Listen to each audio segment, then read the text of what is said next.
नमस्कार साथियों, स्वागत है आप सभी का अनअकैडमी पर। मैं हूं अंकित अवस्थी। कैसे हैं आप?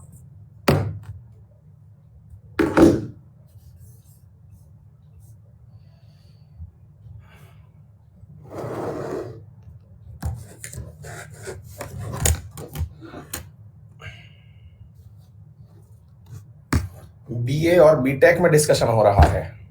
अच्छा है। कौन सा डिस्कशन जीता, बस इतना बता दो हमें।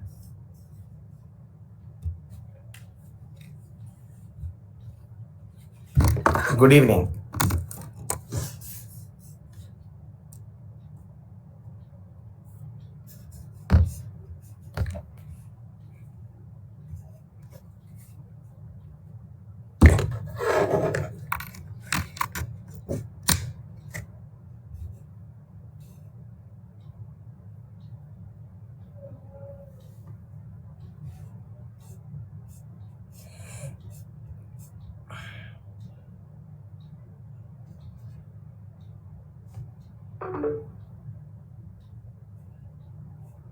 बिल्कुल विशाल, बिल्कुल होगी बेटा। के पांडे आशीर्वाद बेटा। हर्ष, अरविंद ने ज्ञान दिया है, बहुत अच्छा ज्ञान दिया है कि प्यार एक जोंक है जो विद्यार्थी से उसी समय चिपकता है जब उसे अपना सबसे ज्यादा समय पढ़ाई में देना होता है। बहुत बढ़िया अरविंद, अपने अनुभवों को आपने बहुत ही शानदार शब्दों में पिरोया है, मजा आ गया। शाबाश बेटा। मिश्री लाल लिख रहे हैं, आप जो पढ़ा रहे हैं वो पढ़ने से जेई एग्जाम क्लियर हो जाएगा या अलग से कुछ पढ़ने की जरूरत है? प्लीज बताएं ना, मेरी जीके बहुत वीक है, कैसे तैयार करूं? बेटा देखिए, ये तो मिश्री लाल पारिक, ये तो नहीं कह पाऊंगा कि इससे क्लियर हो जाएगा या नहीं हो जाएगा, लेकिन हाँ, जो कंटेंट मैं दे रहा हूं अगर आप उसको पढ़ के चले जाएंगे तो क्वेश्चन उससे बाहर नहीं जाएगा। ऐसा हम लोगों ने अब तक तो अनुभव किया है। बाकी अब देखो, आपके मिश्री लाल जी आपके जीवन में मिश्रियां घुल रही हो तो क्या कर सकता है कोई, है? Good evening sir, good evening, good evening. Priya good evening. Ankur भैया गुड इवनिंग। सभी को बहुत सारा आशीर्वाद। राम बाबू भैया बहुत सारा प्यार।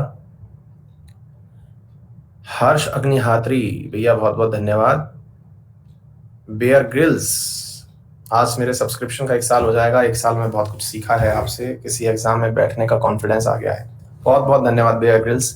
अब मोदी जी को ले जाओ नैनीताल में, घुमा के लाओ। जिम कॉर्बेट में थोड़ा चक्कर कटा के लाओ।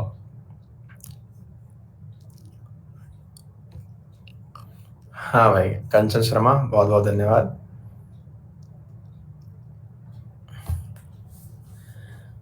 अच्छा वीरपाल, ठीक है बेटा, ध्यान रख लेंगे। चलिए तो शुरू किया जाए। बहुत बढ़िया। तो आज के सेशन के अंदर थोड़ा सा हिस्सा जो है हम लोगों को पुराने वाले का यूज करना है। उसके बाद में फंडामेंटल ड्यूटीज के साथ चैप्टर खत्म करेंगे, कल पार्लियामेंट शुरू करेंगे, ठीक है? तो ये सीक्वेंस रहने वाला है। तो एक बार के लिए मैं आपका कंटेंट अपलोड कर देता हूं और कंटेंट के साथ साथ फिर आप लोग जो है फंडामेंटल ड्यूटीज पढ़ेंगे और फंडामेंटल ड्यूटीज के साथ में आप लोग कल पार्लियामेंट के अंदर एंट्री कर जाएंगे, ठीक है? शुभम शुक्ला बहुत बहुत धन्यवाद भैया। आइए चर्चा करते हैं, क्या है कौन से आर्टिकल में, सारी बातें आपको बताने की कोशिश करते हैं, ठीक है? हाँ जी, ये सारी बातें मैंने आपको बताई। अब एक चीज जो आपको यहां से समझने की आवश्यकता है, मैं आपको ये सारी बातें बता चुका हूं, है ना, कि सोशलिस्ट आर्टिकल कौन कौन से हैं, लिबरल आर्टिकल कौन से हैं और गांधीयन आर्टिकल कौन से हैं, ठीक है बेटा? अच्छा, अब कुछ बातें ऐसी हैं जो कि आपको पॉइंट के हिसाब से याद होनी चाहिए। क्यों याद होनी चाहिए, अब थोड़ा सा उसे समझने का प्रयास करें, है ना? इस बात को अगर आप समझेंगे तो उससे आपको बहुत फायदा हो जाएगा, ठीक है?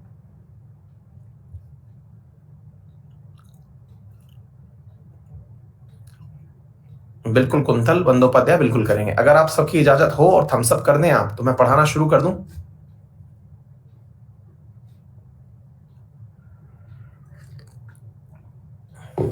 ठीक है, अब आइए सुनिए।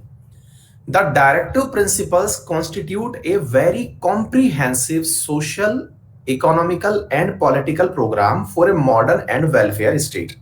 ठीक बात है भाई, ऑब्वियस सी बात है, डीपीएसपी का जब निर्माण किया गया तो उसके पीछे कोई ना कोई तो मतलब तथ्य रखे होंगे कि आप बनाना क्यों चाहते हो। ये बातें मैं आपको समझा चुका हूं, क्योंकि मैंने जो आर्टिकल्स बताए हैं उनको अगर आप ध्यान से सुनेंगे तो ये चीज निकल करके आ जाएगी। ठीक है, आरजू मिश्रा सर, आज प्लीज मेरी बात भी सुन लीजिएगा। हाँ बेटा आरजू भेज दीजिए, बात सुन ली जाएगी, आप बोल दीजिए। ठीक है, These emphasizes on the concept of welfare state। अब इस लाइन का मीनिंग क्या है? क्या होता है ना, कई बार हमारे ऑप्शंस में दे दिया जाता है, क्वेश्चन नंबर 1 लेट से ये दे दिया कि डीपीएसपी के बारे में आप क्या समझते हैं, directive principles to the state policy के बारे में आप क्या समझते हैं। तो अब आपको वहां पर एक ऑप्शन दे दिया कि इंडियन गवर्नमेंट जो है वो डीपीएसपी जो है वो सोशलिस्ट और सेक्युलर अवधारणा को स्थापित करते हैं। मैं आपके सामने दे देता हूं, आप खुद से सॉल्व करिए, उसके बाद आपको पता चल जाएगा। सोशलिस्ट और सेक्युलर अवधारणा को, सेक्युलर मतलब थ्योरी को स्टैब्लिश करते हैं। नंबर दूसरा पॉइंट मैं लिख देता हूं, और इनमें से कौन सा ऑप्शन करेक्ट है वो आप मुझे बता दीजिएगा। दूसरा है, इंडिया के अंदर ये जस्टिस स्थापित करते हैं, साथ में इंटीग्रिटी की बात करते हैं। नंबर 3, इंडिया के अंदर एजुकेशन के लिए महत्व स्थापित करते हैं, और साथ में ही ये सेक्युलर कैरेक्टर को जस्टिफाई करते हैं, सेक्युलर कैरेक्टर को जस्टिफाई करते हैं। और नंबर 4, ये एक वेलफेयर स्टेट की कल्पना करते हैं, वेलफेयर स्टेट की कल्पना करते हैं। ये 4 पॉइंट हैं। आपसे पूछा जा रहा है इन चारों में से कौन सा कथन सही है? एक से ज्यादा भी सही हो सकते हैं, बताइए।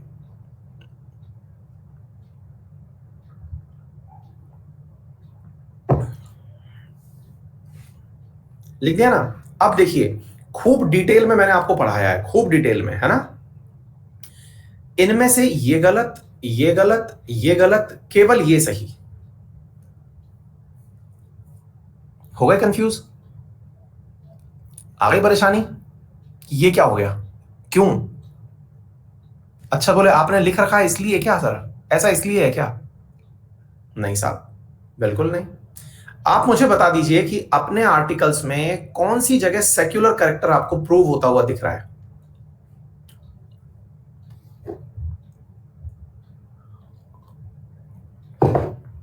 सेक्युलर के लिए हमारे यहां पर कौन सा आर्टिकल आपको सेक्युलर को प्रूव कर रहा है? प्रियम्बल में है, धर्मनिरपेक्षता के बारे में आपको मूल अधिकार दिए गए, उसमें है। एक आर्टिकल है जिसमें कि आपसे कहा गया है कॉमन सिविल कोड, लेकिन वो common civil code civil character के रूप में ये नहीं कहती कि आप सेक्युलर राष्ट्र बनाइए। सेक्युलर का मतलब तो बिल्कुल ही अलग है। सेक्युलर का मीनिंग तो ये है कि जो जो कर रहा है उसको करने दीजिए। आई बात समझ में? यानी कि सोशल बिहेवियर की तो बात की जा रही है, सेक्युलर की कहीं नहीं हो रही। अच्छा, जस्टिस, जस्टिस की तो बात हो रही है। क्यों? क्योंकि आर्टिकल 39 के अंदर कहा जा रहा है कि संसाधनों का एक जगह पर केंद्रीकरण ना हो, विकेंद्रीकरण हो जाए। लेकिन इंटीग्रिटी की, भ्रातृत्व की बात कहां लिखी हुई है? कौन से आर्टिकल में लिखी हुई है कि हम लोगों को एक साथ मिलजुल कर रहना चाहिए? हमको ऐसी लाइन कहां सिखाई है? कौन से आर्टिकल में सिखाई है? इवन इंटीग्रिटी तो आप लोगों को किसी भी आर्टिकल में नहीं सिखाई। इंटीग्रिटी तो आपको किसी भी आर्टिकल में नहीं सिखाई, केवल एक जगह सिखाई है, या तो प्रियम्बल में, और प्रियम्बल के साथ ही जोड़े गए फंडामेंटल ड्यूटी में। प्रियम्बल के साथ ही जोड़े गए फंडामेंटल ड्यूटी में 51A। क्या आपको बात समझ में आई? प्रियम्बल के अंदर है। मैं आपसे बात कर रहा हूं केवल डीपीएसपी की, क्या डीपीएसपी में ऐसी चर्चाएं हैं? क्लियर? अच्छा, तीसरा है एजुकेशन, बात है लेकिन सेक्युलर बात नहीं है। एजुकेशन की तो बात करते ही अपन। अब भाई कौन सा आर्टिकल है जो एजुकेशन की बात करता है, बताना।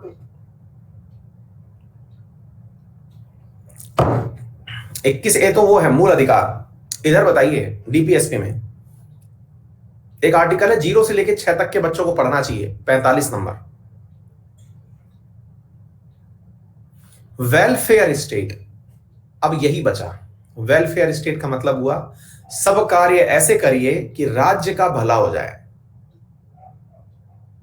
आ गई बात समझ में? सब काम ऐसे करिए कि राज्य का भला हो जाए। बिल्कुल आपने देखा। आ गई बात समझ में? इसीलिए हम लोग इस बात को यूज करते हैं। आ गई बेटा समझ में? अच्छा, अब अगला सवाल बनता है, मान लीजिएगा कि किसी आर्टिकल में यह लिखा हुआ है, क्या लिखा हुआ है कि मैटरनिटी बेनिफिट मिलने चाहिए, बिल्कुल लिखा हुआ है आर्टिकल नंबर 42 के अंदर मैटरनिटी बेनिफिट की बात लिखी हुई है। एक जगह लिखा हुआ है कि भाई हमारे संविधान के तहत कि लोगों के पास में समान कार्य के लिए समान वेतन दिए जाने चाहिए, ठीक बात है, लिखा हुआ है। लेकिन इन केस अगर आपको ऐसा लगे कि कभी राज्य ने ये चीज पूरी नहीं की, तो क्या आप इस चीज के लिए सुप्रीम कोर्ट जा सकते हैं क्या? क्या आप सुप्रीम कोर्ट जा सकते हैं क्या? आंसर है नहीं जा सकते। लेकिन सर एक बात बताइए कि हम सुप्रीम कोर्ट कुछ चीजों पर तो जा सकते हैं, कुछ चीजों पर जा सकते हैं, इससे मतलब क्या हुआ? बोले सर जैसे मान लीजिए मैटरनिटी बेनिफिट नहीं दिया किसी ने, तो हम सरकार वहां जा सकते हैं? बिल्कुल जा सकते हैं। मैंने तो आपसे कहा ही था ना कि डीपीएसपी जो हैं वो भविष्य के मूल अधिकार हैं, मतलब कल को ये आपका मूल अधिकार हो जाएगा। लेकिन अभी सारे आर्टिकल ऐसे नहीं हैं जिन्हें लेकर के आप कहां जा सकें, सुप्रीम कोर्ट जा सकें। अर्थात ये हुआ कि ये कैसे हैं, नॉन जस्टिसिएबल इन नेचर हैं, मतलब आप इनके ऊपर केस नहीं कर सकते। आ गई बात समझ में? अच्छा, these are fundamental in governance to the country. अगर आपको याद हो तो ये पॉइंट मैंने सिखाया था कि कोई भी सरकार अगर कोई भी सरकार हो, चाहे भाजपा हो, चाहे कांग्रेस हो, चाहे समाजवादी हो, चाहे तृणमूल कांग्रेस हो, कोई सी भी हो, अगर कोई सी भी सरकार हो, उन सब सरकारों को अल्टीमेटली काम इन्हीं को ध्यान में रखते हुए करना है। क्या आपको मेरी बात समझ में आ गई? सरकार को काम केवल इन्हीं बिंदुओं को ध्यान में रख के करना है। अगर इनसे दाएं बाएं अगर सरकार मुड़ती है तो वो लोक कल्याणकारी राज्य नहीं होगा। चलो ये बात भी समझ में आ गई। अच्छा, चाहे कोई सी भी स्कीम उठा के देख लीजिए, सरकार अगर किसानों का भला कर रही है, पीएम किसान ला रही है, या कोई सी भी चीज, आयुष्मान भारत ला रही है, जो भी चीजें ला रही है उसका मेजर थीम यही है। अच्छा, these principles help the courts in examine and determining the constitutional validity of law। मतलब क्या होगा? मान लीजिए कि कई बार सरकार ने कोई कानून बना दिया, अब विवाद ये छिड़ गया कि सर एक बात बताइए, कानून तो बन गया, लेकिन क्या यह कानून, जैसे आप में से कई लोग पूछ सकते हैं कि सर एक बात बताओ, कानून तो बना दिया सरकार ने कोई भी, अब वर्तमान में स्थिति ऐसी बन गई सर कि ये डिसाइड ही नहीं हो पा रहा कि ये बनाया क्यों गया है, क्योंकि डीपीएसपी से रिलेट नहीं कर पा रहे हम उस चीज को। जैसे मान लीजिएगा कि आधार कार्ड वाला मुद्दा आया था, आपको याद होगा, आधार कार्ड में हम सबसे हमारी जानकारियां मांगी गई थी और जानकारी मांग करके हमसे कहा गया था कि आप सबको अपने बायोमेट्रिक, आपके फोन नंबर, आपके अकाउंट नंबर सरकार को देने होंगे। क्यों देने होंगे साहब? अब क्यों देने होंगे इस बारे में जब जानकारी मांगी गई तो सरकार ने कहा कि हमें वेलफेयर स्टेट का निर्माण करना है। मामला चला गया सुप्रीम कोर्ट। कहां चला गया? सुप्रीम कोर्ट चला गया। सुप्रीम कोर्ट चला गया तो सुप्रीम कोर्ट ने कहा कि आप अगर भारतवासियों से ये सारी चीजें मांगते हैं तो एक तरह से आपने निजता का उल्लंघन कर दिया, और निजता जो है वो आर्टिकल 21 के अंतर्गत राइट ऑफ लाइफ है, तो आप उसका उल्लंघन कर रहे हैं। और अगर आप उसका उल्लंघन कर रहे हैं तो ये बिल्कुल भी सम्मत नहीं है, विधि सम्मत नहीं है कि हम आपकी इस चीज को होने दें। तब ऐसे समय पर सरकार हवाला देती है आर्टिकल्स का जो कि डायरेक्टिव प्रिंसिपल्स में लिखे हुए हैं। वो कहते हैं कि सर हम चाहते हैं कि हर किसी का वेलफेयर हो, लोक कल्याण हो, और वेलफेयर के लिए हम आपके सामने रिपोर्ट पेश करते हैं जिसमें यह लिखा हुआ है, इवन देश के प्रधानमंत्री ने यह स्वीकार किया हुआ है कि अगर वो 1 रुपया ऊपर से चलाते हैं तो 5 पैसा नीचे जाके पहुंचता है। तो बोले सर अगर ऐसी स्थिति है कि जब ऊपर से 1 रुपया चलाया और नीचे 5 पैसा पहुंचा, तो सर हम चाहते हैं कि हम किसी भी सरकारी सुविधा का लाभ सीधा उस लाभार्थी के अकाउंट में ही ट्रांसफर कर दें, तो हमें बिचौलियों की जरूरत ही नहीं पड़ेगी। हम प्रत्यक्ष लाभ हस्तांतरण, डायरेक्ट बेनिफिट ट्रांसफर लेके आना चाहते हैं, और ये जो कार्य है डीबीटी वाला, ये हम आधार कार्ड के माध्यम से लाना चाहते हैं। बोले हाँ ये तो बात सही है। अर्थात जब सरकारें केस लड़ने जाती हैं, देखिए एक प्रकार से यह समझिए कि सुप्रीम कोर्ट में 2 दल जाके बैठते हैं। 2 दल कौन से होते हैं? सुप्रीम कोर्ट में एक दल होता है जो नागरिकों की बात करता है, सिटीजन्स की बात करता है, और एक दल होता है जो सरकार की बात करता है। सरकार अपने तर्क वितर्क रखती है डायरेक्टिव प्रिंसिपल्स के आधार पर, और जो इंसान के मतलब हम जैसे नागरिकों के सिटीजन्स के जो वो हैं, वो लोग जाकर के पहुंचते हैं और वो केस किसके लिए लड़ते हैं? आप और हमारे लिए, नागरिकों के हितों के लिए। अगर मैं आपको एक लाइन और बोलूं और अगर आप उसको झेल जाएं तो फिर मैं ट्राई करता हूं। लाइन यूं है कि इंसानों को यानी देश में रहने वाले नागरिकों को जो फंडामेंटल राइट दिए गए, ये तो पार्ट 3 में लिखे हुए हैं, और जो सरकार को फंडामेंटल राइट दिए गए ये पार्ट 4 में लिखे हुए हैं। क्या आपको मेरी बात समझ में आ रही है? हाँ भाई, हाँ भाई, कुछ बच्चे जो हैं वो चैट बॉक्स में जो है बराबर चटियाए जा रहे हैं। कोई माहिर प्रजापति हैं, दीदी को थैंक यू भी बोल रहे हैं, सब एक दूसरे की मदद कर रहे हैं, अच्छी बात है। लेकिन बेटा ये यूट्यूब वाला चैट बॉक्स नहीं है कि आप बतियाएं और हमको ना पता चले या पूरी और क्लास को पता ना चले, है ना। दीदी बोल के हेल्प कर रहे हो, अच्छी बात है, लेकिन मुद्दा ये है कि जब हम क्लास पढ़ा रहे हो तो चुप मार के पढ़ लो। क्लास के अंत में थोड़ा बहुत समय मिलेगा, कभी ना कभी मौका तुम्हारा भी आ जाएगा, पूछ लेना जो चीज हमसे पूछनी, ठीक है। प्लीज थोड़ी देर के लिए पढ़ लें। क्लियर? अच्छा, अब सरकार से सवाल पूछा गया, फिर से सुनिए, सवाल को थोड़ा गहराई से समझना और उसके हिसाब से बातों को समझना। क्या है? मैंने कहा अपन लोगों के यानी कि इन नागरिक जो हैं, नागरिकों के मूल अधिकार तो पार्ट 3 में लिखे हुए हैं। पार्ट 3 बोले तो फंडामेंटल राइट। और जो राज्य सरकारें हैं वो किस प्रकार से कार्य करेंगी, इनके फंडामेंटल राइट कहां लिखे हुए हैं? राज्य सरकारों के फंडामेंटल राइट पार्ट 4 में लिखे हुए हैं। पार्ट 4 आफ्टर ऑल कह क्या रहा है? जिस प्रकार से मैंने आपको बताया था ना कि एक बार एक सरकारी बस चल रही थी, सरकारी बस के अंतर्गत लोग बैठे हुए थे, सवारियों से कहा जा रहा था कि आपको ये सुविधाएं मिलेंगी। तो भाई एक बात बताओ, आपने सारी सुविधाएं नागरिकों को दे दी तो सरकार काम कैसे करेगी? सरकार को काम करने के लिए सरकार को भी तो कुछ बोलो ना। आपने बस की सवारियों को तो सारी सुविधाएं दे दी, लेकिन बस के ड्राइवर और कंडक्टर के लिए आप कुछ सोच ही नहीं रहे। आप बस के ड्राइवर और कंडक्टर के लिए कुछ सोच ही नहीं रहे हैं। आ गई बात समझ में? एक शिवम कुमार बालक है, पूछ रहा है राइट टू लाइफ कौन सा आर्टिकल है। बेटा नींद में उठ करके हमारी क्लास में मत आ जाया करो ना।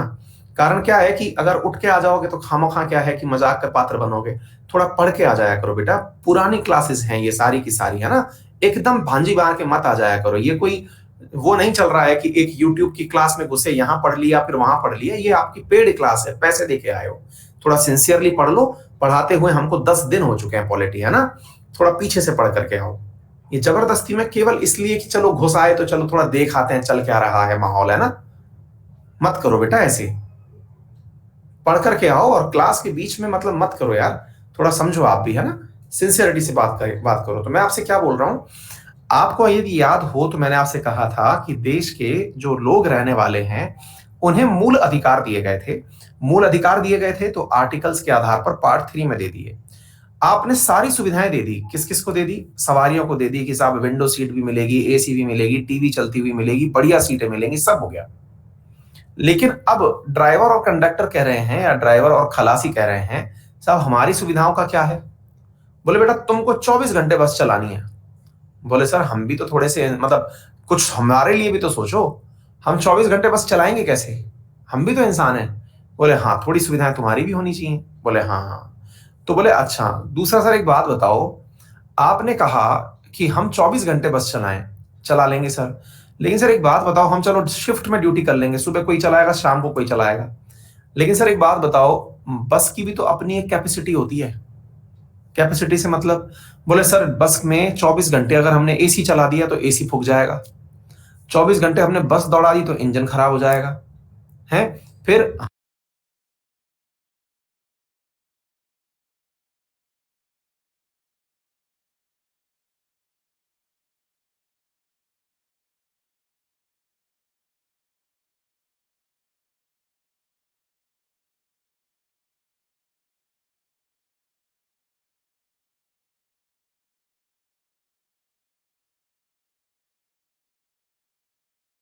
हो गए तो बस्ट हो जाएंगे, तो सर इतना सारा नुकसान हो सकता है। यानी कि आपने जब हितों की बात करी सिटीजन्स के, तो जो सिटीजन बैठ के जिस बस में जा रहे थे उनके हितों की भी बात करनी पड़ेगी, और उनकी हितों की बात करना ही डायरेक्टिव प्रिंसिपल्स है। डायरेक्टिव प्रिंसिपल्स का मतलब क्या हुआ? सरकार की हितों की बात। सरकार की हितों की बात बोले तो सरकार कहती है कि अगर आपने जनता को ही सारे अधिकार दे दिए, आपने कहा कि जनता के लिए ये करिए, जनता के लिए ये करिए, हम सब कर देंगे साहब। लेकिन सर एक बात बताओ कि हमें भी तो सरकार में चुन के आना है, तो हम भी तो जनता के लिए कुछ ऐसा काम करें जिससे कि लगे कि हम सरकार में आए थे तो जनता के लिए कुछ करके गए थे। क्योंकि अपोजिशन तो हर चीज का होता है। मोदी जी जब शुरुआत में आए थे तो मनरेगा का मजाक बनाया था उन्होंने, वो अपोजिशन ही तो था भाई। अगर एक बात बताया जाए, और आज तक मतलब ये इंडिया के लिए दुर्भाग्य है या सौभाग्य तो समय बताएगा, लेकिन लोगों के लिए इससे अच्छी वेलफेयर स्कीम अभी तक आई नहीं है, जिसमें ग्रास रूट लेवल पर लोगों के पास में क्या दिया गया, नौकरी दी गई। रोजगार तो बहुत बड़ी मुसीबत है, लेकिन कम से कम रोजगार गारंटी के आधार पर सरकारों की यूएन तक में प्रशंसा हुई है कि इंडिया जैसे विशाल देश में एक इतना बड़ा स्कीम आया मनरेगा, MGNREGA। आई बात समझ में? तो आप इसका मतलब सरकारें काम करेंगी तो अपोजिशन विरोध भी करेगा, और अपोजिशन विरोध करेगा इसका मतलब ये थोड़ी कि सरकारें काम करना बंद कर देंगी। अब मोदी गवर्नमेंट आई है तो उस समय आयुष्मान भारत लेके आए, अगेन पूरे वर्ल्ड में तारीफ हुई कि दुनिया की सबसे बड़ी मतलब मेडिकल पॉलिसी लेकर के आए, और ये बहुत बड़ी बात है। तो इसका मतलब ये है कि कोई भी सरकार आए, आप क्या होता है ना, एक विद्यार्थी के नाम पर आप थोड़ा सा इस तरह से अपने दिमाग को ब्रॉड करिएगा। सरकार कोई भी आए, सबका काम एक ही है, और वो क्या काम है? वो काम है प्रोग्रेस करवाना, देश की भलाई करवाना। देश की भलाई में कोई 2 कदम आगे है, कोई 2 कदम पीछे है। कोई भी सरकार कुर्सी तोड़ने के लिए नहीं बैठी होती बेटा। लोकतंत्र है, अगले बार चुनाव में उतरना है, सबको चिंता है। आप लोग एक बार परीक्षा पास कर जाएंगे, जिंदगी भर 60 साल की उम्र तक कलेक्टर बने रहेंगे। एक विधायक और एक सांसद को 5 साल में फिर आपके सामने आना है, और जनता ने बहुत लोगों को घर में बिठा के छोड़ दिया है। तो ऐसा नहीं है, लोकतंत्र में काम होता है लेकिन अलग तरीके से होता है, पार्टी डायनामिक्स होती है। आ गई बात समझ में? अच्छा, अब इस बात को जब आपने पूरी तरह सुन लिया, तो अब इसके साथ में कुछ केस जुड़े हुए हैं, उन्हें सुन लीजिए। एक केस है साथियों, सुप्रीम कोर्ट ने कहा, in any case of conflict between fundamental right and DPSP the provision of fundamental right would prevail. अगर मान लीजिए कभी ऐसा हो कि फंडामेंटल राइट और डीपीएसपी के बीच लड़ाई हो जाए। अब ये क्या होता है सर? मान लीजिएगा कि आपने कहा, इसको इस तरह से समझिए, सरकार ने कहा कि भाई क्या बोलते हैं, एक मतलब पर्टिकुलरली किसी के लिए PIL दायर की गई, और उसमें यह कहा गया कि सर हम लोगों को मंदिर में, सबरीमाला मंदिर में महिलाओं ने कहा कि जाने की इजाजत दी जानी चाहिए, मंदिर में जाने की इजाजत दे दी गई। किसी ने कहा हाजिर अली दरगाह में हमें जाने की इजाजत देनी चाहिए, ठीक है साहब, इजाजत दे दी गई। ये तो मूल अधिकारों की बात हुई। मूल अधिकारों की बात हुई तो सरकार अपना स्टैंड लेकर पहुंच गई। सरकार ने कहा ठीक बात है, आप लोगों को लगता है कि महिलाओं को अधिकार मिलने चाहिए, सही है, लेकिन हमें एक बात बताइए कि आपने जो आ जाने की परमिशन दी है लोगों को, क्या इससे उस समाज का जिसके लिए आप कार्य कर रहे हैं उसका उत्थान होगा? वो जिम्मेदारी तो हमारी है ना कि हम इसके बारे में विचार करें। आप पूछेंगे सर समाज का उत्थान मंदिर और मस्जिद से कैसे हो सकता है? भाई समाज का सरकार को ही ख्याल रखना है, क्योंकि वोट देने के लिए या वोट लेने के लिए सरकारों को जाना पड़ता है। अब मैं कुछ उदाहरण देता हूं। आर्टिकल 17 के तहत अबोलिशन ऑफ अनटचेबिलिटी है, अस्पृश्यता का अंत है, अगर आपको मालूम हो। सुप्रीम कोर्ट ने वर्ष 2019 में एक मैंडेट सुनाया कि जो अस्पृश्यता के अंतर्गत जो कानून बनाया हुआ था, उस कानून के तहत ये प्रावधान था कि अगर किसी ने, जो SC/ST वर्ग के लोग हैं, जाति वर्ग के लोग हैं, इनको जाति सूचक शब्द से अगर टिप्पणी कर दी, तो उस टिप्पणी के आधार पर उन्हें सीधा केस दर्ज कराने का अधिकार था, और इसके ऊपर 6 महीने की सजा थी, मिनिमम 6 महीने की सजा थी SC/ST एक्ट के तहत। आप सबको नॉलेज होगा, ध्यान है? अच्छा, केवल कमेंट पर अगर किसी को आपने SC/ST को जाति सूचक शब्द से टिप्पणी कर दी, तो वो आपके खिलाफ सजा दिला सकता है, आपके खिलाफ शिकायत कर सकता है, और शिकायत करने से होगा ये कि आप 6 महीने तक अंदर हैं, और 6 महीने तक के लिए आपके खिलाफ बेल भी नहीं हो सकती है, अंदर डले रहिए, नॉन बेलेबल ऑफेंस है। अच्छा, भारत में जब से ये कानून बना है तब से मुसीबत ये है कि इस कानून की वजह से SC/ST का उत्थान तो खूब हुआ, क्योंकि इससे लोग जो हैं वो जाति सूचक टिप्पणी, जाति सूचक शब्द जो कि व्यवहार में और विचार में आ चुके थे, उन सब से बचने लगे।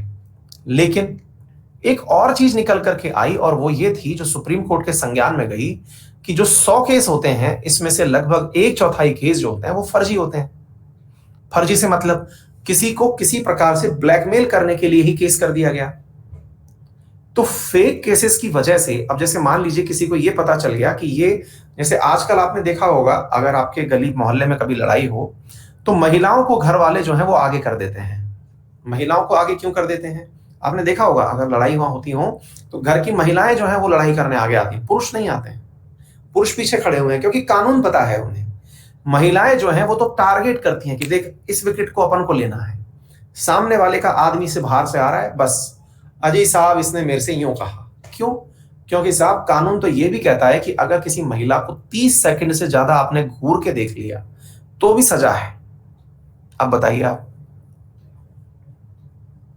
अब कानून है ये और है, प्रिवेल करता है इंडिया में। इसे स्टॉकिंग के तहत डाल दिया जाएगा। अगर कोई महिला किसी पुरुष के खिलाफ ये टिप्पणी करवा के आ जाए कि सर इन्होंने मेरी तरफ 30 सेकंड, मिनट नहीं है 30 सेकंड लगातार देखा, भाई साहब सजा है इसके ऊपर। अब आप बोलिए सर इन्होंने मुझे अभद्र टिप्पणी करी। अभद्र टिप्पणी का मतलब लड़ाइयां होंगी तो फूल तो बरसेंगे नहीं, लड़ाइयां होंगी तो कुछ अश्लील शब्द भी निकल के आएंगे। भैया हमारी वोकैबुलरी में गुस्सा बाहर निकालने के 1000 शब्द हैं, वो शब्द बाहर निकाल के आएंगे और जब बाहर निकल के आएंगे तो स्वाभाविक सी बात है कि उसमें कुछ ना कुछ तो ऐसा होगा जो कि आपत्तिजनक होगा, और लड़ाइयों में तो होता ही है। लड़ाई मुद्दे से सरक करके एलिगेशन पर चली जाती है कि सर धाराएं ये वाली बुक की जाएं, इन्होंने हमारे घर की महिलाओं को इस प्रकार के शब्द भरे। क्या आपको मेरी बात समझ में आ गई? सजा है इन सबके खिलाफ। एग्जैक्टली ऐसा ही SC/ST वाले केस में था। अब देखिए SC/ST वाले केस में जो कार्य था, सुप्रीम कोर्ट ने वर्ष 2019 में केवल एक प्रावधान जोड़ा। क्या प्रावधान जोड़ा? कि किसी भी व्यक्ति को केवल कहते ही, 1 मिनट होल्ड करना,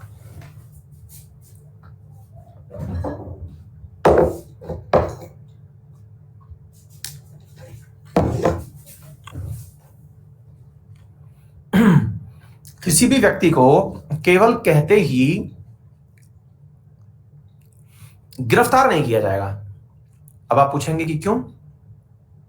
सुप्रीम कोर्ट ने कहा कि अगर किसी को गिरफ्तार करना है तो पहले DSP लेवल का अधिकारी जो होगा, समझ रहे हैं आप, deputy superintendent of police level का जो अधिकारी होगा वो जाकर के पहले मामले की जांच करेगा।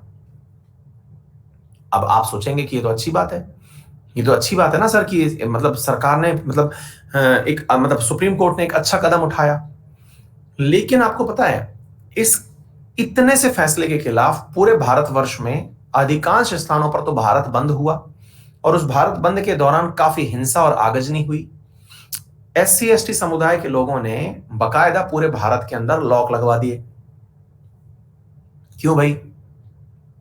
बोले सर लॉक इसलिए लगवा दिए क्योंकि इसमें आपने हमारा वो अधिकार छीन लिया जिसके तहत हम सीधा पुलिस में जाकर के वो बचा सकते थे कि साहब हमको इस तरह की टिप्पणी करी। अब हमारी बड़े अधिकारियों तक पहुंच तो है नहीं, और जब पहुंच नहीं है तो किसी को गिरफ्तार कैसे करवा पाएंगे हम, और जब किसी को गिरफ्तार नहीं करवा पाएंगे तो इस तरह तो हमारे ऊपर एट्रोसिटीज बढ़ेंगी। हाँ, काफी जगह बहुत कुछ हुआ है। हमारे क्या बोलते हैं, अलवर में गोलियां चल गई थी इसके ऊपर, अलवर में गोलियां चल गई थी इसके ऊपर, काफी बड़ा मुद्दा हुआ था ये। ठीक है, मतलब बहुत बड़ा मसला था ये। मतलब शायद हमारे देश की एक सबसे बड़ी विशेषता ये है कि हम बहुत जल्दी भूल जाते हैं। आ गई बात समझ में? हाँ, एक विद्यार्थी पूछ रहे हैं, देखिए मैं कह रहा हूं ना, कुछ लोग जो होते हैं वो उनका नॉलेज तो इतना ही होता है कि वो ग्रुप डी की तैयारी करें और आ जाते हैं वो थोड़ा सा अच्छा पढ़ाई करने, मुसीबत वहां हो जाती है। एक विद्यार्थी पूछ रहे हैं सर आप पर चली थी क्या? बताइए, मतलब समझ रहे हैं आप, IQ जो है वो ग्रुप डी वाले भी सोच करके उसका इंटरव्यू लें पहले कि यार इसको लेने से पहले इसका इंटरव्यू लेते हैं कि ये बन भी पाएगा कि नहीं। ऐसे ऐसे क्लास भी अब सोच लीजिए। ये ऑनलाइन की सबसे बड़ी कमी है, ज्ञान बढ़ता है तो कई पैसे देके घुस जाते हैं, है ना। तो अब मुसीबत क्या है, तो बात समझ में आई। तो सरकार ने हाथों हाथ, क्या है, सरकार ने हाथों हाथ क्या किया, हाथों हाथ मेरे प्यारे साथियों उस पूरे मुद्दे को पलट दिया। कैसे? सरकार ने तुरंत कानून में संशोधन किया और सुप्रीम कोर्ट के आदेश को बदल दिया, ये कहते हुए कि नहीं, पब्लिक वेलफेयर में जो पहले कानून था वही सही था। अब मतलब क्या निकाला जाए इसका? तो देखिए, अब आपके सामने दो विकल्प थे। आर्टिकल 17 के तहत गिरफ्तारी से आपको बचाना, गिरफ्तारी करवाना आर्टिकल 17, आर्टिकल 20, आर्टिकल 22 आपको जबरन गिरफ्तारी से बचाने वाले आर्टिकल, यानी कि कुछ ऐसे आर्टिकल जो कि उन लोगों की तरफ से दायर किए गए थे जो कि सजा काट रहे थे, जो कि किसी प्रकार के फेक केस में फंसाए गए थे। लेकिन सरकार ने अल्टीमेटली किसका ध्यान रखा? सरकार ने ध्यान रखा किस चीज का साथियों? सरकार ने ध्यान रखा वेलफेयर स्टेट का, कि नहीं, इससे समाज की हार्मोनी बिगड़ जाएगी। हाँ, कुछ बच्चे कह रहे हैं कि सर इससे वोटिंग पैटर्न को सुधारना चाहती थी सरकार। बिल्कुल, सरकार तो अंत में वोट बैंक से चलती है ना। तो एक प्रकार से आप इस बात को ऐसे समझिए कि सरकार ने वेलफेयर ऑफ स्टेट को प्राथमिकता दी, सुप्रीम कोर्ट ने नागरिक अधिकारों की सुरक्षा करी। यानी एक तरफ तो कौन सा चल रहा है? फंडामेंटल राइट, और एक तरफ चल रहा है डीपीएसपी। इस प्रकार की लड़ाइयों को हम एफआर वर्सेस डीपीएसपी कहते हैं। दूसरा उदाहरण सुनिए। दूसरा उदाहरण इस प्रकार से है कि मान लीजिए कि आपके पास बहुत सारी जमीन है। सरकार ने आदेश दिया कि भाई इतनी सारी जमीन, देखिए पहले ऐसे समझिए, 1976 से पहले जब आर्टिकल 31 जो है वो 300A में कन्वर्ट नहीं हुआ था, मालूम होगा, तो उस समय क्या हुआ था कि 42वें संविधान संशोधन से पहले ये जो था, ये जमीन का अधिकार, यानी कि जो क्या कहते हैं इसको, आपको संपत्ति का जो अधिकार था, ये आपका मूल अधिकार हुआ करता था। अर्थात आपकी संपत्ति अगर किसी ने लेनी चाहिए तो उसके खिलाफ आप सरकार के माध्यम से या सुप्रीम कोर्ट के माध्यम से कंप्लेंट कर सकते हैं। और यही कारण था कि केशवानंद भारती केस इसी इशू में हुआ था। अब सरकार तो चाहती है कि आपसे जमीन ले ली जाए, क्योंकि उस जमीन का उपयोग सड़क निर्माण में, गरीबों में वितरित करने में, गोदाम बनाने में, रेलवे ट्रैक निर्माण में, या फिर कुछ भी बनाने में किया जाएगा। आप अड़ गए क्योंकि संपत्ति का अधिकार आपका मूल अधिकार है। क्योंकि सरकार क्या चाहती है? लोक का कल्याण हो, सबका कल्याण हो। सबका कल्याण हो से मतलब है कि उस जमीन का उपयोग सड़क में होगा तो बहुतों को फायदा होगा, उस जमीन का उपयोग किसी और चीज में होगा, सबका फायदा होगा। लेकिन आपका भला किसमें है? फंडामेंटल राइट में। फंडामेंटल राइट क्या कहता है? कि संपत्ति का अधिकार आपका मूल अधिकार है। और ऐसी स्थिति में अगर संपत्ति का अधिकार आपका मूल अधिकार है, तो अब एक बहुत बड़ी बात को सोचने की आवश्यकता है कि आप अपना केस लेकर के जब जाओगे, कहां पर? सुप्रीम कोर्ट में, तो सुप्रीम कोर्ट किसका पक्ष लेगा? सुप्रीम कोर्ट किसका पक्ष लेगा? तो देखिए, शुरुआत में चंपाकम दोइराजम जब केस हुआ था, तो सुप्रीम कोर्ट ने साफ कह दिया था, अगर फंडामेंटल राइट और डीपीएसपी आपस में झगड़ लिए, क्योंकि आर्टिकल 39 कहता है कि संसाधनों का संकेंद्रण नहीं होना चाहिए, यानी एक जगह नहीं इकट्ठा होना चाहिए। तो एक तरफ तो 39 है, एक तरफ 31 है। अगर ये दोनों आपस में लड़ लिए तो ऐसी स्थिति में 31 जीतेगा।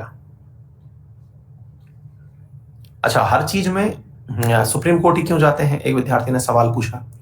बेटा, सुप्रीम कोर्ट जो है वो हमारे संविधान का कस्टोडियन है, संरक्षक है वो, यानी हमारे संविधान की अंतिम व्याख्याकार सुप्रीम कोर्ट है, माई बाप है वो, बिल्कुल।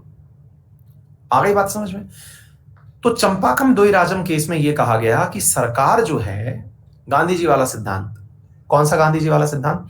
आज साथियों हो क्या रहा है कि मुझसे बिल्कुल बोला नहीं जा रहा है। सुबह से लगातार 3 बजे तक क्लास थी, 3 बजे से लेकर के, मतलब सुबह आपकी 6:30 बजे वाली क्लास से लेकर के 3 बजे तक लगातार क्लास थी, तो गला हो चुका है, पूरा खिंच चुका है। तो अब वो मैं धीरे धीरे इसको मीठा खा खा करके इसके अंदर सलाइवा क्रिएट कर रहा हूं ताकि बोल पाऊं, है ना, लगातार। और ऑनलाइन क्लासेस में तो ये वाला ऑप्शन भी नहीं होता ना कि आप चुप हो जाएं, फिर बच्चे लिखें, फिर आप चालू हो जाएं, फिर आप चुप हो जाएं, फिर बच्चे लिखें। और हमारे साथ तो ये भी है, मैथ्स वगैरह में तो टीचर क्या होता है, सवाल दे करके बैठ जाता है, हम लोग बैठ भी नहीं सकते ना। हमारी 40 मिनट की क्लास का मतलब है 40 मिनट नॉन स्टॉप, है ना। ये हमारे जीके वालों के साथ बहुत बड़ी दिक्कत है, हम लोग सवाल देके बैठ नहीं सकते। इसलिए हम कभी 40 मिनट से ज्यादा पढ़ाते ही नहीं, क्योंकि हमारी 40 मिनट मैथ वालों की 1.5 घंटे के बराबर है, क्योंकि यहाँ पे पूरे टाइम बोलना ही है, बोलना ही है, बोलना ही है ना। तो आप लोगों को लग रहा होगा कि सर जो है ना वो बीच बीच में कुछ खा रहे हैं, स्ट्रेस फील कर रहे हैं। वो केवल इसलिए क्योंकि मैं पूरी तरह से खिंच रहा है गला, लेकिन आप लोगों को पढ़ाना जब जरूरी है तो ध्यान से सुनते चले। तो ऐसी स्थिति में बच्चों हुआ क्या, चंपाकम दोयराजन केस के अंदर फंडामेंटल राइट वर्सेस डीपीएसपी के केस में फंडामेंटल राइट को विनर घोषित किया। क्यों? महात्मा गांधी जी से प्रभावित थे ये। क्या है? महात्मा गांधी जी से प्रभावित थे। क्या प्रभावित थे? महात्मा गांधी जी कहा करते थे कि राज्य जो है वो शोषण का साधन होता है। आ गई बात समझ में? राज्य जो है वो किसका साधन होता है? शोषण का साधन होता है। जब शोषण का साधन होता है तो भैया राज्य के पास तो पूरा की पूरा तंत्र है, और जब पूरा की पूरा तंत्र है तो उस तंत्र की वजह से वो किसी के ऊपर भी क्या कर सकता है? अत्याचार कर सकता है। इसलिए जो मूल अधिकार हैं वो उस व्यक्ति के अधिकारों का संरक्षण है जिसके ऊपर राज्य हावी हो रखा है। तो ऐसी स्थिति में जो फंडामेंटल राइट हैं इनकी सुरक्षा करना सुनिश्चित किसने किया? शासन बोले तो राज्य। आपको बात समझ में आ गई? सुप्रीम कोर्ट ने किया। लेकिन यह बात सरकारों को कैसे वसूल हो सकती थी? सरकारों को तो बिल्कुल पसंद नहीं आई। बोले ऐसे कैसे हो सकता है, ऐसे तो फिर हम कैसे कभी सड़क ही नहीं बना पाएंगे, हैं कभी हम कुछ कर ही नहीं पाएंगे। बड़ी चिंता की बात है। तो भाई ऐसी स्थिति में जो है, अब कुछ विद्यार्थी पूछे शासन क्या होता है? शासन बोले तो सरकार बेटा, है ना? तो बोले ऐसी स्थिति में हम काम ही नहीं कर पाएंगे।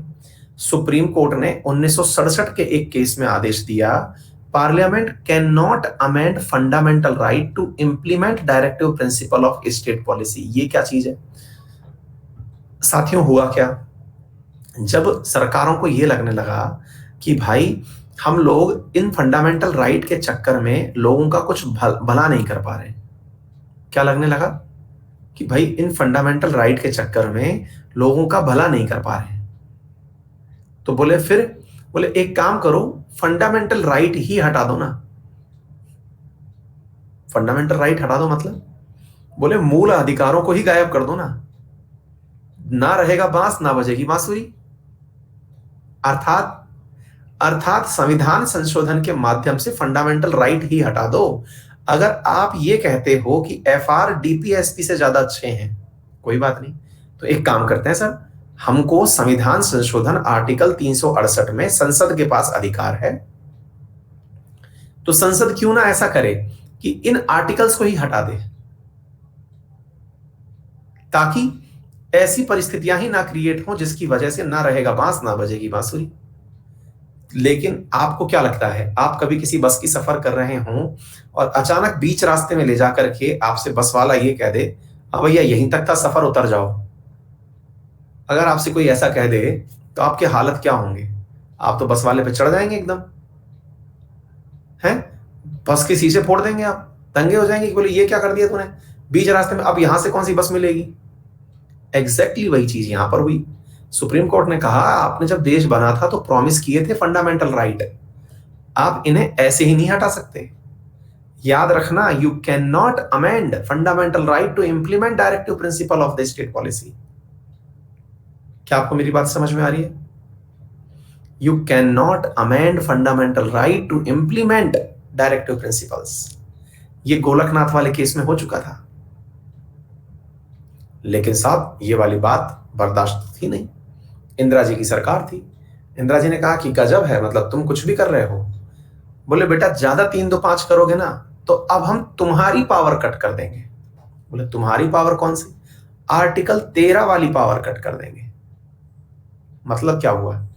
आर्टिकल 13 ही सुप्रीम कोर्ट को यह आदेश देता है कि वो ऐसे किसी भी कानून, ऐसे किसी भी प्रस्ताव, अध्यादेश या फिर किसी भी लॉ मतलब संशोधन को नल एंड वॉइड कर सकती है जो फंडामेंटल राइट को कम करते हो। तो साहब समझा दिया मैडम जी ने सुप्रीम कोर्ट को कि तुम्हारे बहुत पर निकल आए हैं, लाओ बेटा संविधान संशोधन हमारा अधिकार क्षेत्र है, तुम फंडामेंटल राइट नहीं बदलने देना चाहते ना, कोई बात नहीं, मत बदलने दो, रखो अपने पास, इनको अपने पास रख लो, मैं तुम्हारा अधिकार काट देती हूं, तुम चेक ही नहीं कर पाओगे। सुप्रीम कोर्ट के गले में आ गए कि भाई हम मर जाएंगे, अब तो अब क्या करें, जब हमारा अधिकार ही नहीं बचेगा तो हम करेंगे क्या। सुप्रीम कोर्ट 1976 में सरेंडर कर दिया, सॉरी 73 में सरेंडर कर दिया। कौन से केस में? गोलकनाथ के बाद में केशवानंद भारती केस में। और केशवानंद भारती केस में सुप्रीम कोर्ट ने कहा कि देखिए, आप लोग संशोधन कर सकते हैं, लेकिन याद रहे मूल ढांचा ना बदले, मूल ढांचा ना बदले, बेसिक स्ट्रक्चर, यानी कि अपनी इज्जत बचाई सुप्रीम कोर्ट ने।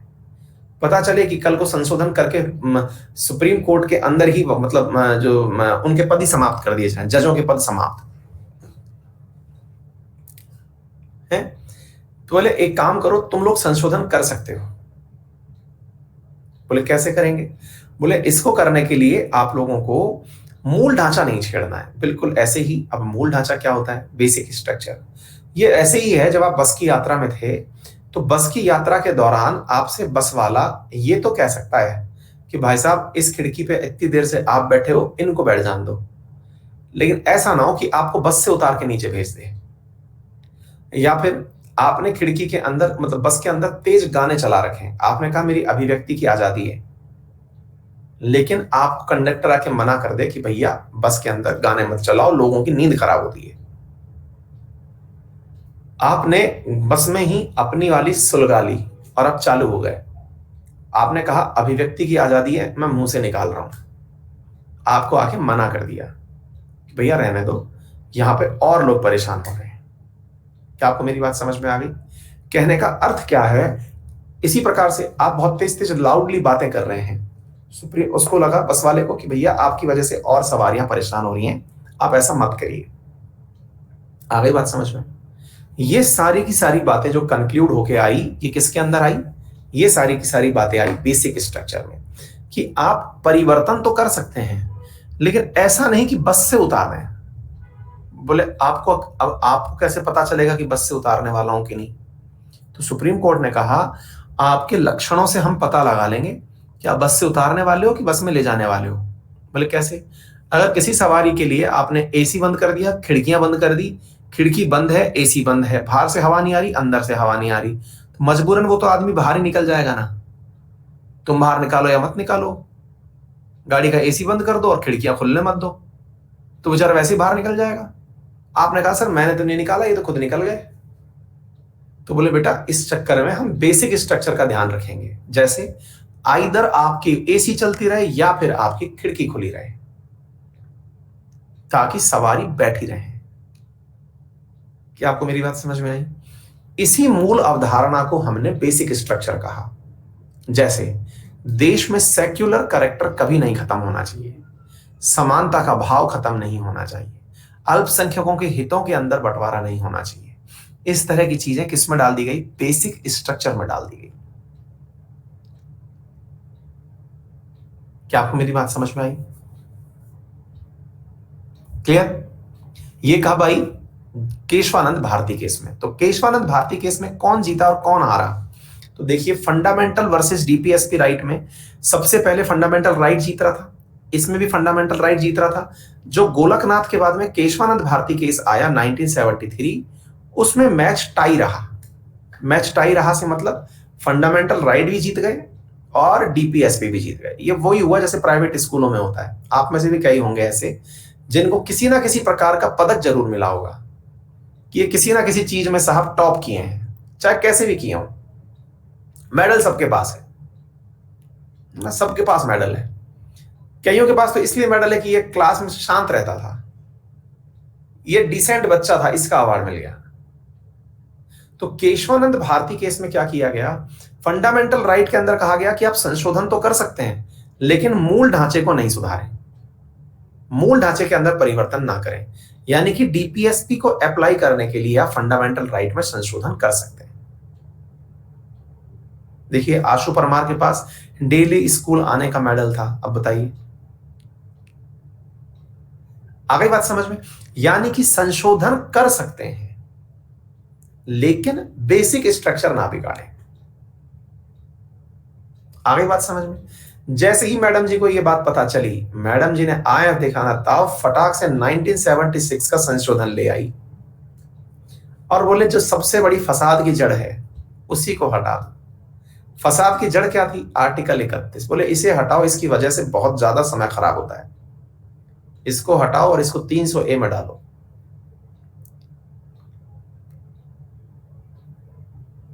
आ गई बात समझ में?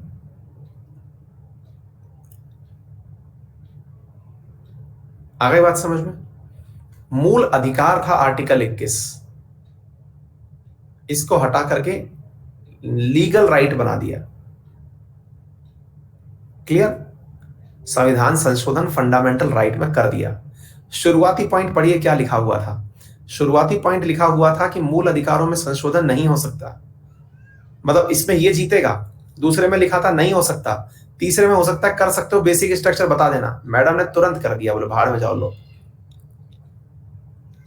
मिनर्वा मिल के मामले में, मिनर्वा मिल के मामले में जो सरकारें हैं इन्होंने ये एनालाइज कर लिया, मतलब सुप्रीम कोर्ट ने कहा कि देखो करो तुमको जो करना है, बस ये ध्यान रखना थोड़ा बैलेंस बना रहे, पाप और पुण्य जो है वो बैलेंस में चलते रहे।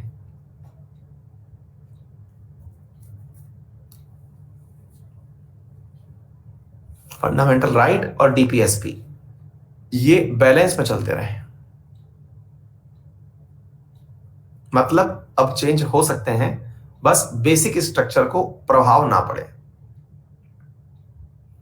तो उम्मीद है आपकी डीपीएसपी वर्सेस एफआर की जो यात्रा है ये शानदार रही होगी।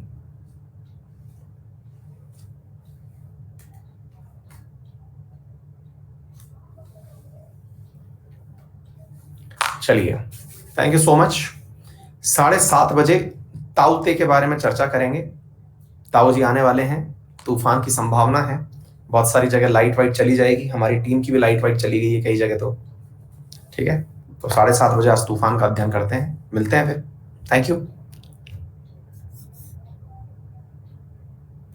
वर्ल्ड ज्योग्राफी के नोट्स वर्ल्ड ज्योग्राफी वाले ही सेशन में मिलेंगे बेटा, है ना, वहीं पे डाल रखे हैं। लक्ष्मीकांत कैसे पढ़ें? शुरू से पढ़ लो, चैप्टर नंबर 1 पेज नंबर 1 से।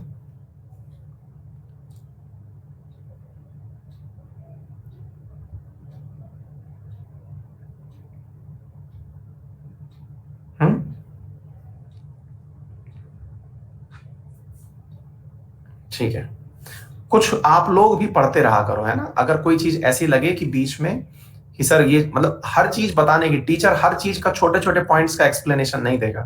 टीचर आपको वो चीज सिखाएगा जिससे कि सब्जेक्ट के अंदर काम भी चलता रहे, चीजें भी चलती रहे, है ना। थोड़ा बहुत आप भी पढ़ लिया करो कंटेंट के, अगर कोई दाएं बाएं चीज रह गई, क्योंकि मैं हर लाइन टू लाइन तो नहीं पढ़ाता, मैं समझाने का काम आपका करता हुआ चलता हूँ, चीजों में समझ विकसित करता चलता हूँ, तो आप दाएं बाएं चीजें पढ़ते चला करें, ठीक है।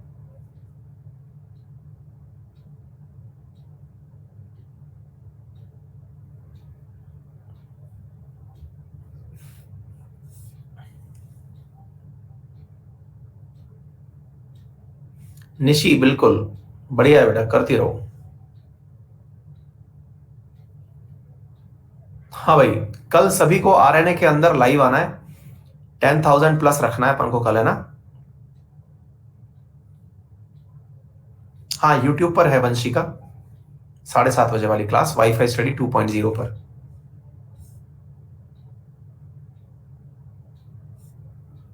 विशाल, समझ में आ गया ना?